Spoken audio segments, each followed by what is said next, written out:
মনে করেন আপনি মারা গেছেন, বাহিরে প্রচণ্ড বৃষ্টি হচ্ছে, আপনার প্রিয় মানুষগুলো আপনার জন্য অঝরে কান্না করছে। বন্ধুরা, তোমরা আল্লাহ লেখাটি দেখার পরেও যদি চ্যানেলটি সাবস্ক্রাইব না করো তাহলে অবশ্যই একটি বড় ধরনের দুঃখের সংবাদ পাবে, এবং মাকে দেখার পর যদি কমেন্ট না করো তাহলে অবশ্যই খারাপ হবে। তারা কান্নাতেই সীমাবদ্ধ থাকবে। আপনার প্রিয় মানুষগুলোই এই বৃষ্টির মধ্যে কবর খুঁড়তে থাকবে। যেখানে দিনের বেলা যেতেই আপনি ভয় পেতেন, সেটাই হবে আপনার বাসস্থান। অতএব আপনাকে কবরে দাফন করা হলো। আপনি যদি নেককার ব্যক্তি হন, আপনার নামাজ ডান পাশে এসে দাঁড়াবে, আপনার কোরআন তেলাওয়াত বাম পাশে এসে দাঁড়াবে, আপনার রোজা পায়ের কাছে এসে দাঁড়াবে, আপনার দান খয়রাত আপনার মাথার কাছে এসে দাঁড়াবে। তখন কবরে দুইজন প্রশ্নকারী ফেরেশতা আসবে এবং তারা বলবে, তোমরা কে? তাকে এভাবে ঘিরে আছো কেন?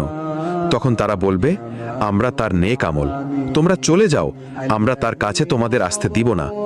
তখন আল্লাহ তাআলা বলবেন, তার হিসাব নিতে হবে।